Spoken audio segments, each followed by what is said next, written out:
বন্ধুরা দেখেন, বৃষ্টি আসছে, মানে মনে হচ্ছে আষাঢ় মাসে যেভাবে ডেকে ডুকে বৃষ্টি আসে, একদম গর্জন টর্জন দিয়ে সেরকম করে বৃষ্টি আসছে। তারপর হচ্ছে আপনারা শব্দ শুনতে পাচ্ছেন, তার মধ্যে ছোট ছোট করে আবার শিলাবৃষ্টি পড়ছে, বুঝছেন? শিলাবৃষ্টি পড়তেছে।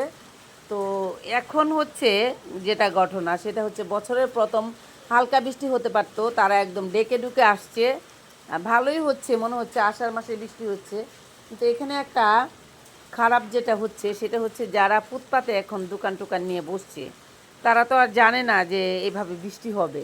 অনেকের কাছে কাগজ নেই এখন, যারা ভ্যান গাড়ি নিয়ে বসছে, টুকরি নিয়ে বসছে, তাদের কাছে এখন কাগজ নেই। কিন্তু এখন হচ্ছে তাদের দুর্ভোগ শুরু হয়েছে, ভিজে যাবে, সব কিছু নষ্ট হয়ে যাবে। তাড়াহুড়া করে কোথায় নিয়ে রাখবে বলেন? যারা ফুটপাতে বসছে, যারা বিক্রি করতেছে, তারা কোথায় নিয়ে রাখবে? বাবা, বৃষ্টি দেখার জন্য বসছিলেন, বৃষ্টি গায়ে পড়ে যায় আজকে। যাক, আল্লাহ রহমত করে যেন সবাই যেন সেভ করতে পারে জিনিসপত্র, ভালো থাকতে পারে, সে দোয়া করি। বন্ধুরা, আপনারা সবাই ভালো থাকবেন।